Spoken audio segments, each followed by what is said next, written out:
Un certain nombre de personnes aujourd'hui ne maîtrisent ni les codes, ni l'usage du numérique, et donc il faut que la société mette en place les dispositifs d'accompagnement de ces personnes pour pas qu'elles se sentent exclues de cette société numérique.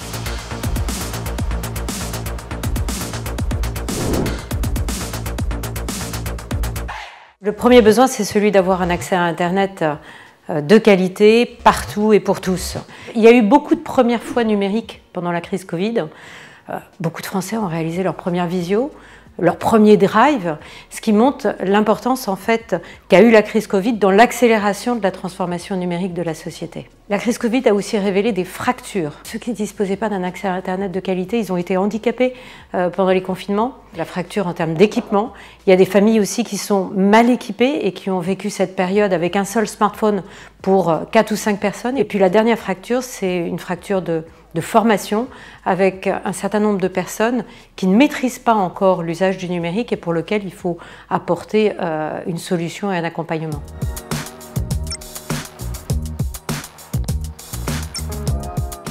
Alors le premier défi pour les télécommunications, c'est certainement de finir le déploiement de la fibre.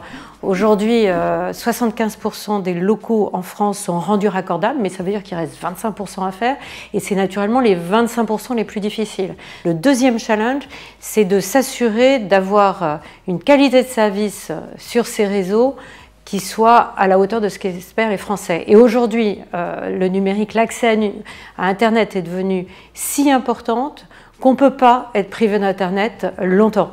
Et le troisième défi est celui de ne laisser personne au bord du chemin de cette transformation de la société.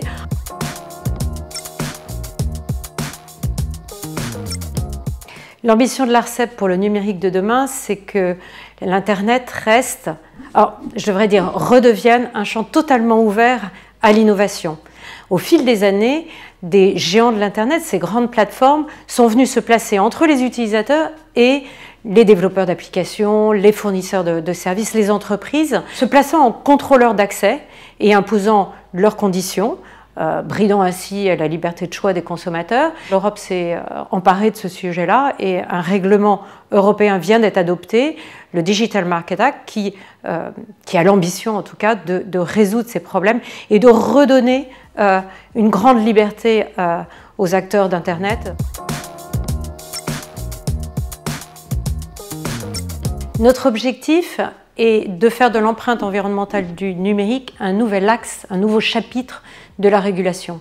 Et pour ce faire, il faut bien maîtriser son sujet.